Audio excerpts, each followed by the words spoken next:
Agerre baserrian, urretxun, bertan jaiotzen dira esne behiak. Eta bertan hazten dira. Belarra gustoko dute behiek. Agerren, 16 hektarea belardi dituzte elikatzeko. Pentsua ere jaten dute noski, transgenikorik gabekoa. Jeztegelan esnea eratorri eta hodien bitartez zuzenean hozkailura doa. 2 gradu zentigradutara esnea temperatura egokian dago. Esnea iraunkorrago egiteko pasteurizatu egin behar da.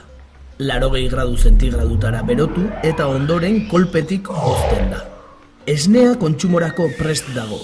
Poltsak betetzea da hurrengo pausua. Jogurra esne pasteurizatu hartu, poteetan sartu eta hartzigarria gehituz lortzen dugu.